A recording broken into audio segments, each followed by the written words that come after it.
Now, I know what you're thinking. Manic, a remake for Metal Gear Solid already exists. It came out 20 years ago on the Nintendo GameCube. And you know what? You're absolutely right. The Twin Snakes is certainly a game that exists. If you're new to the channel, or just haven't seen it yet, I talked about this game at length in this video here. In it, I compared design aspects from the remake directly against those found in the original. It's one of my longer videos that I've made to date, and it talks about a game that I love very, very much. If you haven't given it a chance, I recommend going to watch it after you're done with this one. If you have watched it though, or even just noticed the title of that video, I don't like the Twin Snakes very much. To me, it mishandles the original in many ways and is unapologetic in how it presents itself. MGS1 is one of, if not my actual favorite video game, so to me, a remake would need to tread carefully to enrich the original experience rather than tromp around on it. This game is often heralded by gamers to be the grandfather of the stealth action genre, so it doesn't feel right to think of Twin Snakes as its definitive experience. There are some things which I can appreciate about it, but there's too much else wrong with it for me to simply ignore it and like the game as a whole. I didn't get the satisfaction out of this one that I wanted, and every time the idea of an MGS1 remake gets brought up, I get all sorts of ideas. So today I've gathered a list of things I'd like to see out of my ideal Metal Gear Solid remake, using modern design tropes and learning what has and hasn't worked with the franchise after the Twin Snakes creation. I intend on putting together a blueprint that I hope not only satisfies my creative urges, but also you, the viewers, as well. This game, and this franchise, has an expansive legacy that deserves to be treated with care, so that's what I plan on trying to accomplish today. Top to bottom, from the opening cutscene to the credit roll. Of course, there's absolutely no way I'd ever actually get this kind of project brought to life, and because of that, all I plan to do is lay out my thoughts for you all to enjoy and critique. And just in case the MGS3 remake takes off and it influences Konami to commit to more Metal Gear games afterward, maybe some member of the new dev team will find this little video and get inspired by the concepts I'll be presenting today. This video will use footage from games in the Metal Gear franchise, as well as some other games, TV shows, and movies to help make my points, as well as showcase the inspirations from other franchises to better help demonstrate my mindset as I explain them. There's potential for me to spoil some of these as well, so I'll just put a broad content warning out for the Metal Gear franchise, specifically MGS1 and the Twin Snakes. In this video, I'll be going over the basic premise, gameplay mechanics, setting, characters, and a story outline that I'd like to implement within this theoretical game. So without any further delays, here's the pitch for my Metal Gear Solid remake.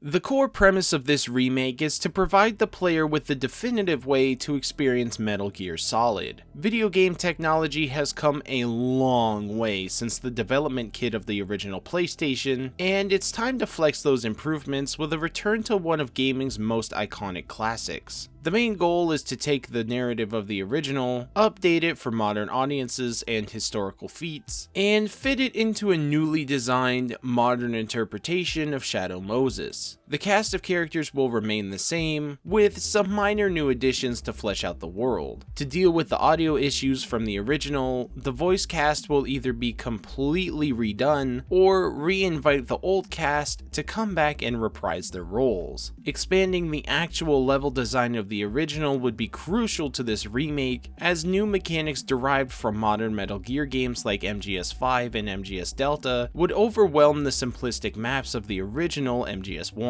New optional side missions will be available to the player, such as intel gathering and hostage rescues. The player will be given an updated HUD, movement, and combat mechanics to better suit modern design tropes. While the narrative may resemble the original, some story events might be slightly altered to help battle plot holes created by the later entries in the franchise. As in the original, the game will conclude with one of two different endings based on how they do at the torture sequence at the halfway point. With the addition of new side objectives and restructured cutscenes, the game should be finishable in about 12 to 15 hours. Shadow Moses as a setting is iconic and has been created as a level no less than 3 times already. This time, with new technology and more mechanics to design around, this theoretical 4th instance would expand the location for additional benefit. Certain rooms, buildings, and stages would be greatly expanded to complement the new movement and control scheme. I would increase the number of docks at the underwater loading bay, where Snake's initial infiltration takes place. This would allow more room to get reacquainted with the button setup, and allow for the player to make any adjustments in a low impact scenario. I would redesign the interior of the tank hangar to take account of the new enemy patrol AI, as well as creating additional floors above ground for side objectives to be located at. I'd introduce new characters in the form of scientists and engineers in an expanded laboratory section in the nuke storage building. To avoid being a boring slog of going back and forth with the cargo elevators and the blast furnace, I'd recreate the alternate route through the manufacturing facility from MGS4. In Rex's hangar, I'd add additional environmental detail similar to that in the Twin Snakes, with staircases, balconies, and construction equipment for cover and obstacles. The aesthetic for the level design will remain close to that of the original, using shades of blue and green as the main color palette, with early 2000s technology and machines around the area for authentic set dressing.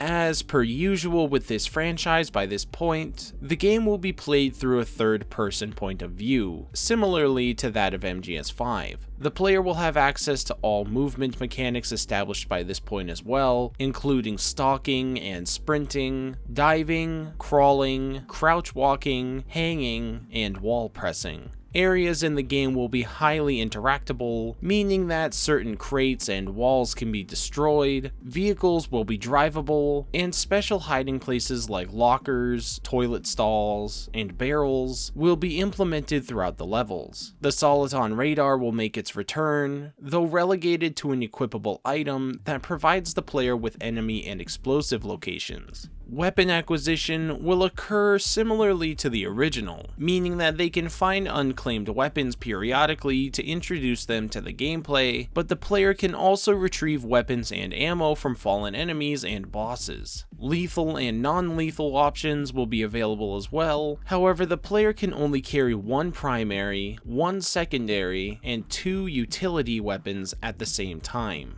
Items will be kept in a similar manner, with 4 slots for usable items like the gas mask and the cardboard box. Keycards will be kept track of automatically, visible when the player brings up the item menu. Boss encounters will function similarly to their original counterparts, however some new effects will need to be implemented as to take new mechanics into account, namely Ocelot, Wolf, and Raven. The codec system will make a return too, but the game will not pause when the player tries to make a call, similarly to how Peace Walker and MGS5 handle the radio. On top of the main mission to save Anderson and Baker and neutralize the terrorists, the player will be given additional side objectives as they explore Shadow Moses. Things like rescuing science staff, gathering information on the new metal gear and the nuclear weapon, and opening fast travel routes so that way the player can get from one building to another faster, will be added to the player's HUD for additional gameplay. The cast of this potential remake will also remain largely the same, albeit a few minor differences to better help establish itself in the now multi-decade long timeline. Solid Snake is the main playable character. At this point in time, he is a hardened veteran on the outs with the US military, attempting to retire peacefully. He's pulled back into the fray when his former CO, Roy Campbell, recruits him for the counter-terrorist operation at Shadow Moses. Speaking of which, Campbell is joined by Naomi Hunter, Mei Ling, and Nastasha Romanenko as Snake's comm-based support system. Master, Miller, is also on board, though I can't seem to make up my mind if I want the real Miller on call for a majority of the game and Liquid just has him killed during the operation, or if it should be Liquid the entire way through like in the original. I don't know. It's a creative choice that I can't quite make up my mind about, but I think it's a concept worth exploring. Meryl Silverberg returns as the will they won't they love interest. I have special plans for Meryl that I'll explain a little bit more about later, but I basically want to make her a stronger character that better breaks the typical damsel in distress mold that she gets thrown in and taken out of during the whole game. Hal Emmerich, aka Otacon, also remains a crucial part of this game as well. He's basically Snake's only in-person support that stays constant throughout the whole mission, so his portrayal will be gently tweaked to better make him a more likable guy from the beginning. Each of the Foxhound members from the original, that being Decoy Octopus, Revolver Ocelot, Psycho Mantis, Sniper Wolf, Vulcan Raven, and Liquid Snake, will return as bosses for the player to overcome. Though with new mechanics forming a different gameplay experience than the original, several of their battles will need to be adjusted in order to provide smoother design to the player. For instance, with the advent of first-person aiming, Ocelot's gunfight needs to adapt a cover-based system that lets him hide before he shoots or reloads. This will force the player to either wait until he peeks out again, or make them use items like grenades to flush him out. In Sniper Wolf's long-range duels, the player can easily track her after they catch sight of her, and the battle is pretty easy after that. In my remake, I would make her battles a bit more difficult by giving her less time between the shots that she fires at the player, forcing them to discover her quickly, but then also lose track of her after she uses a distraction method, like a smoke grenade or something, to break line of sight. During the original Raven battle, the player benefited from the game's downward camera angle as it helped establish the grid-like structure of the cargo containers that made up something similar to a maze that the enemy chased you through. With the new behind-the-player third-person perspective, this doesn't really work well anymore and would lead to frequent, frustrating ambushes. While I think that the general room design could still work, Raven himself would have to be much slower to compensate, and audio cues would have to be more well pronounced to signal to the player how far away he is during actual combat.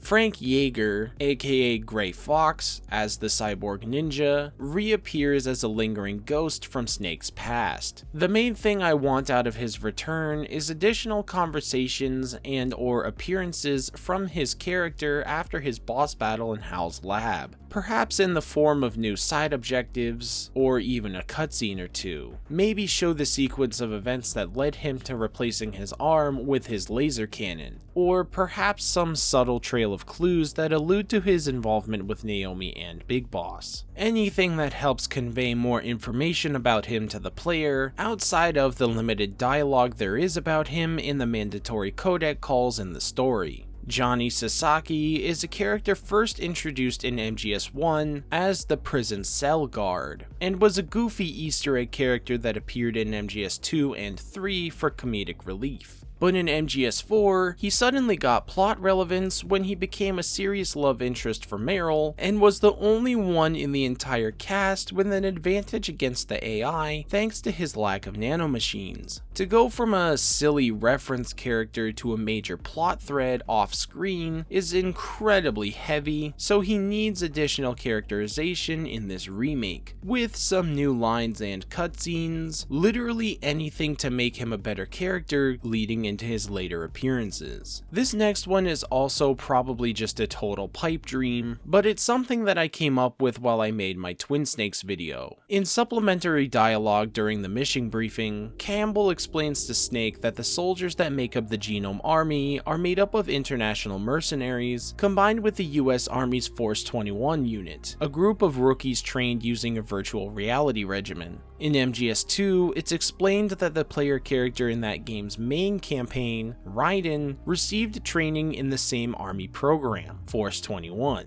The Big Shell incident was his first live solo mission. To me, that implies that somewhere along the line, Raiden would have been involved with the troop that made up the foundation of the Genome Army. Even if we don't get a direct appearance or a physical character at all, I would want to try a reference to Raiden in this game here, somewhere. Something like a bunk room with his belongings in it, or a locker with his name and gear in it. Raiden is an important character that would be focused on later, so his inclusion would be a nice wink and a nod. This opportunity could also be used as a potential hint towards an MGS2 remake in the future, but I'm not even going to try going that far. Yet. With the stage set and our characters established, I figured it's time to lay out a brief story outline, going over the bits and pieces where I'd make some slight adjustments. Namely, the implementation of a prologue chapter that takes place just before Foxhound's revolution at the base. The game begins with the droning of an unusual hymn, played muffled off in the distance, as if someone is playing an old track on a gramophone in the next room, when suddenly the player character's eyes are thrown open wide as a soldier in uniform shakes them awake. "Hey you're the new transfer, right? The sergeant was looking for you downstairs. Better get to it, or you'll be sorry." The soldier walks away, out of the bunk room. The player character stands up quickly and grabs their gear, suiting up before the player takes control. As the camera pans up and reaches their face, players are invited to take control of none other than Meryl Silverberg, freshly moved to Shadow Moses for covert ops training.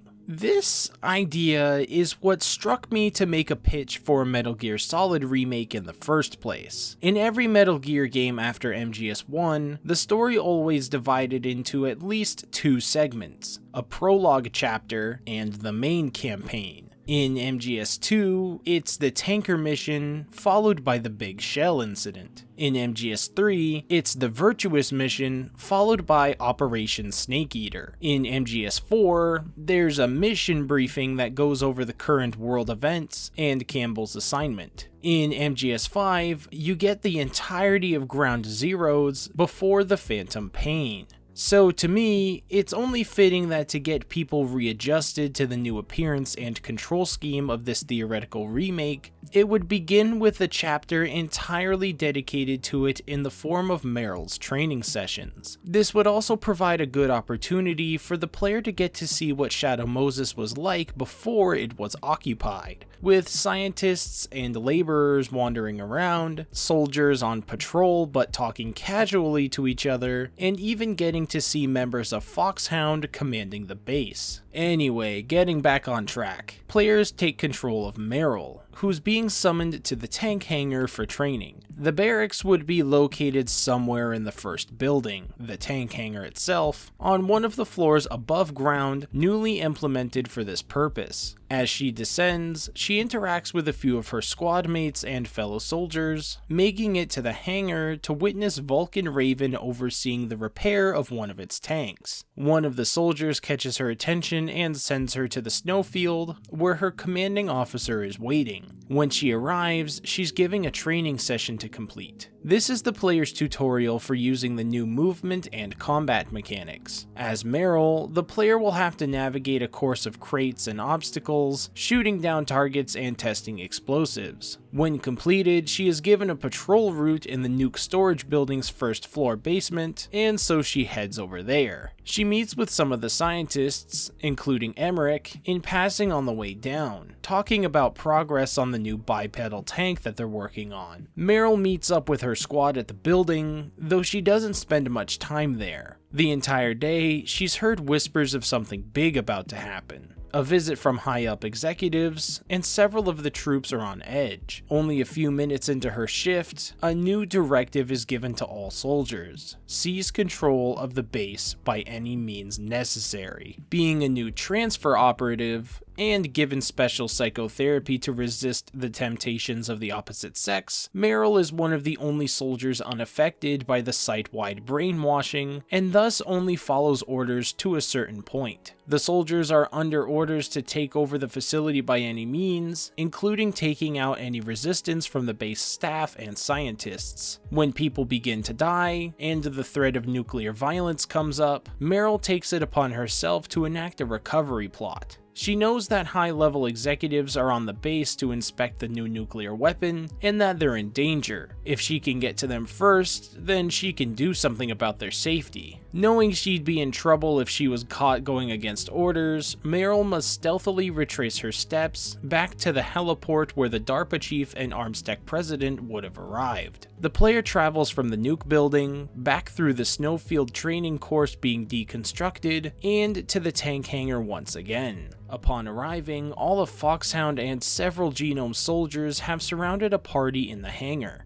It's the Chief and Baker, being confronted by Liquid and his cohorts. After some banter, he has them all transferred to the cells. Meryl follows, but in her attempted rescue, she's apprehended by Liquid himself, with Mantis at his side. She's thrown in the cell, stripped of her uniform and weapons. On her way in though, she meets Baker, who touches on the importance of the weapon that they've built here. He gives her the PAL key before being pulled out of his cell by Ocelot. As the camera zooms out of the cell, the faint sound of electricity crackling and Baker's screams can be heard in the distance. The rest of the main campaign plays out similarly to the original, with Snake joining forces with Meryl to stop the Foxhound threat of nuclear war. Snake will undergo harrowing trials of stealth and combat ferocity, taking on enhanced soldiers in gunfights and direct confrontations. The only adjustments I'd make to the story are little instances here and there to tweak potential plot holes. For instance, instead of the DARPA chief giving Snake his first keycard, he could take it off of a soldier that comes in to storm the cell block after he and Meryl break out. Instead of Baker giving him the optical disc containing the launch exercise data, he can tell Snake of its secret stash spot in the nuke storage building and have him retrieve it there when he goes to find Hal. After linking up with Meryl, I think it would be an important and interesting idea to give them more time together, rather than just leaving the bathroom and walking right into the Psycho Mantis boss fight. Give Snake and Meryl an area or two to get through together, utilizing stealth elements and exits that require two characters to get through, such as distraction segments or simultaneous keypad buttons. Having the two of them work together, knowing what training Meryl has gone through and her capability, makes her a much stronger character and really jabs the player's gut when she's eventually captured. Leading up to the Mantis battle, you can have scenes of Meryl actively fighting off his control, with her grasping at her head and complaining of a headache every now and then.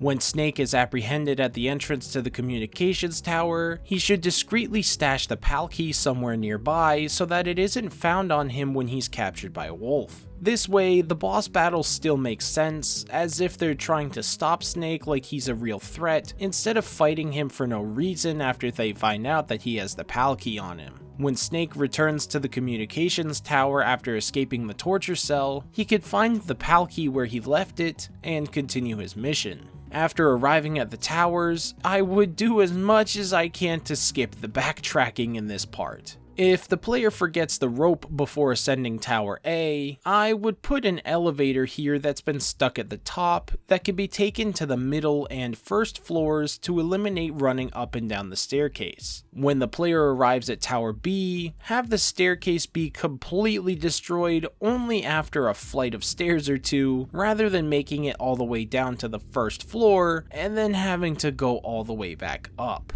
Have the same structure for the elevator in Tower B as well, with a landing at the top of the tower, the middle, and the bottom. Instead of a double elevator shaft leading down from the blast furnace to Rex's hangar, the player can make the journey down through the manufacturing plant that ends in the permafrost storage warehouse, but unlock an elevator that goes right back up to the blast furnace in a single trip for faster backtracking for the PAL key temperature change. I also liked the idea from the Twin Snakes about having a shortcut way to change the key temp if the player just explores a bit, so maybe implement something like that in this remake too, for those players who really scan the whole level, especially since the entire area would be redesigned. And aside from changes like these, the narrative and its dialogue would remain largely unchanged. The player is fed an appropriate amount of information as things change in the story, which is great. Of course, with all of this additional level design, you'll need to just pace it a lot better. I think some of the codec calls can be transformed into actual cutscenes, like the ones where Snake is under fire from enemies and he calls into his support team for more information. Examples being when Meryl is shot by Sniper Wolf, or when Master Miller voices his doubts about Naomi to Snake and then later Campbell. The other interesting thing about MGS1's cutscenes is that they also use a hybrid of in-game animated cutscenes as well as samples of live-action footage when talking about then-current events. Science labs, military installations, and even just regular roaming people were frequently used to help paint a specific picture.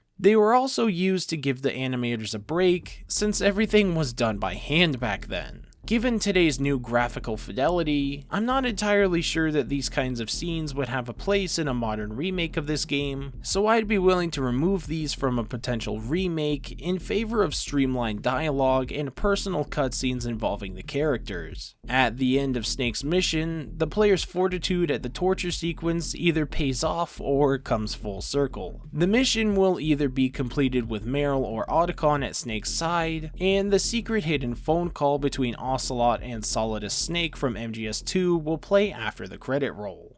And that's about it. That's my ideal Metal Gear Solid remake. A greatly expanded setting, with modern third-person mechanics, and a powerful soundscape that recreates echoes of what came before to enhance what we can do now. Like I said previously, my goal with this thing would be to basically outdo the Twin Snakes in just about every way. Not really a difficult task, mind you, but there are some changes that I would want to make in order to get the game to play more smoothly. I'm not really much of an actual 3D level editor, so I'm more just like a concept man, so I don't really have any way to show what's in my head. The best thing I could come up with to show the kind of thing I'm worried about is to describe a scene that I was thinking about during the writing for this video. Imagine the tank hangar, right? If the player infiltrates from the second floor, they get tossed onto a balcony and have to circle around until they get to a staircase where they can descend to the main floor. But because of technical limitations at the time, the guards can't see above them nor hear sounds from that direction either. So the player could just strut around without fear of being caught unless they wander into a camera's point of view. In newer games, the enemy AI would be much more intelligent and would have no problems not only seeing things above them, but also from farther away. So to mitigate this without changing the infiltration method completely, I would just make a completely solid, walled off second floor across the whole story, adding crates, additional rooms and hallways, with maybe even one glassed in section that can see down to the ground floor. This way, you could put enemy sentries on both stories, working independently of each other to have a viable challenge from each encounter. The only place I could see this remake going wrong with is the voice acting having to be completely redone once again.